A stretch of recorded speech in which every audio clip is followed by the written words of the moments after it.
হ্যাঁ তা দেখি নেই, ওই যে ওর দাদুর গেঞ্জিটা আর কাকার প্যান্টটা পরে গোটা বিশ্ব ব্রহ্মাণ্ড টো টো করে বলছে। তুই কিন্তু আজকের কোনো কথা ওকে বলবি নি।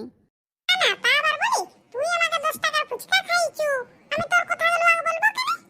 সেই তুই কিন্তু আমার হয়েই বলবি। হ্যাঁ তোর হয়ে মানে একদম তোর হয়ে বলবো। ও যদি বলে তুই হেগেছু, আমি বলবো না তুই আজকে হাগুস নাই, তবু আমি তোর হয়েই বলবো। চ ওয়া কত পাত্তা দিস না, নাইলে সে কালো বিড়ালটার মতো রাস্তা কেটে দিবে। শালা ওরা রাখি কিনতে গেছিল, শালা কবে রাখি কে জানে, ভুলেও গেছি। গরু চড়াতে চড়াতে মাথাটা যেন গোবরে ভরে গেছে, কিচ্ছু মনে থাকে নাই। আর এদিকে বোদা ছাগলকে দে, গায়ে বোদা ছাগলের মতো গন্ধ লিয়েও সবকিছু মনে রাখে ঠিক। সাথে সেদিনে মাঠে ঝগড়া লেগে না আমার মনটা ভরে নাই, আমার গাটা গিরগির করছে, মনে হচ্ছে আরো 2-4 ঘা দিলে ভালো হতো। ই না দমে গন্ডগোলিয়া সবাই বলে বল। হ্যাঁ বটে। আরে ই বেশি গন্ডগোলিয়া না আমি বেশি গন্ডগোলিয়া? ই আজকে আমাকে ফুচকা খাইছে, বেশিটা ইয়াকেই বলে, ইয়াকে কম বললেই যদি রেগে যায়। শুন, সবকিছুতে তুই বেশি ও কম। মানে তুই বলতে কি চাইছো আমি বেশি গন্ডগোলিয়া ও কম গন্ডগোলিয়া? দেখ আমি অত শত বুঝিনি বাবা, যেটা ভালো সেটা তুই তোর জায়গায় বসিলে, আর যেটা খারাপ সেটা ও। দেখ তার মানে তুইও বুঝতে পারছু ও বেশি গন্ডগোলিয়া বল। শুধু শুধু মুখে তো কিছু বলতে পারছি না, যাবো পেটি যেতে যেতে পায়ে করে গড়ালে দেবো, খালি ধবড়াস করে একটা ছাড় খাবে, খালি লাগবে আর লাগতে এলে চুলমুটিটা ধরে ছিঁড়ে দেবো।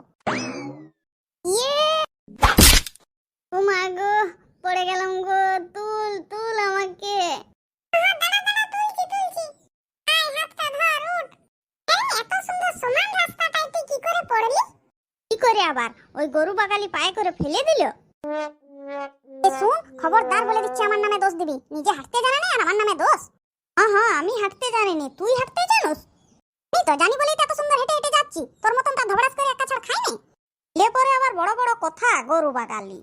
যদি গরু বাগালি হয় তুই কি বোদা ছাগল? শুন আমার বিট্টুকে বোদা ছাগল বলবি নি, আর আমার বিট্টুকে নিয়ে যেন কোনো কথা না হয়। আহা তুই আমার সরস্বতীকে খারাপ কথা বলবি আর আমি তোর বিট্টুকে বলবো না, লাই বোদা ছাগল কোথাকার, গাটা বোদা ছাগল গন্ধ পাশ দিয়ে পেরানো যায়নি। তুই তো গরু বাগালি, কাকার প্যান আর দাদুর গেঞ্জি পরে গোটা বিশ্ব ব্রহ্মাণ্ড লাল ঢাল ঢাল ঢাল ঢাল করে বলছু। তুই তো আড়া ছেড়ে পাড়ায় রাখি কিনতে গেছু, কে বেশি লাচুনি সেটা দেখ এবারে।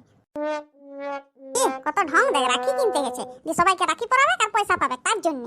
এটা আমার ব্যাপার, আমি কি করব আমি বুঝবো, তুইও পরাগে যা।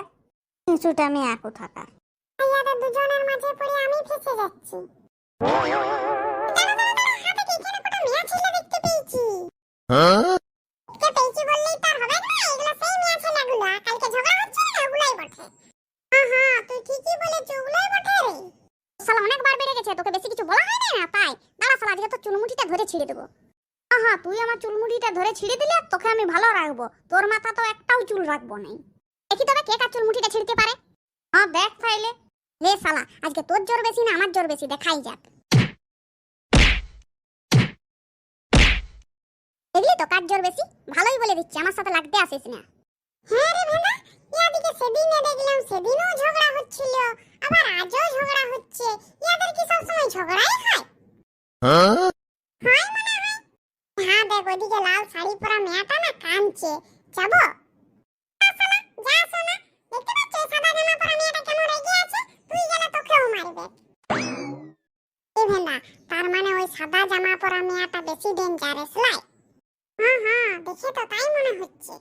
আমি তাহলে আমার পাত্রীর খোঁজ পেয়ে গেছি, আমি ওই সাদা জামা পরা মেয়েটাকেই বিয়ে করব। তুই এমন করে বলছিস যেমন পূজার জামা কাপড় বটে, যে আমি ওই জামাটাই লুবো।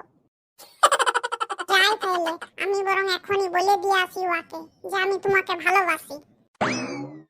ছেড়ে দে, অন্য কোনো দিন বলবি, এখন বলতে গেলে তুইও মার খাবি। না আমাকে মারবে না, না তোকে মারবে না, তোকে চুম খাবে। এখন তুই সামনে গেলে তোকেও ছিচি আদা বিদা করে দিবে। না মানে একবার গেলে ভালো হতো। যা, তোর যদি ডাক্তার দেখানোর পয়সা আছে তাহলে তুই চলে যা। তা তো নাই, এদিকে চাঁদুর পকেটে 5 টাকা পয়সা নাই, আর চাঁদু এখানে হিরোগিরি দেখাতে যাবে। হ্যাঁ রে, তাহলে কি করব? কি আবার করবি? আজকে ঘুরে চলে যা, অন্য কোনো দিন বলবি। হ্যাঁ রে, অন্য কোনো দিন আজ যদি দেখা না হয়, অন্য কোনো দিন দেখা না হয় মানে হবে কি? ইয়াদের সাথে দুবার দেখা হয়েছে, যার সাথে দুবার দেখা হয় তার সাথে 3বারও হয়। নিশ্চয়ই হবে আরেকবার দেখা, তুই দেখে নে। আর যদি না হয় তাহলে আমাকে তোদের ঘরে আজীবন থাকার একটু জায়গা দিবি।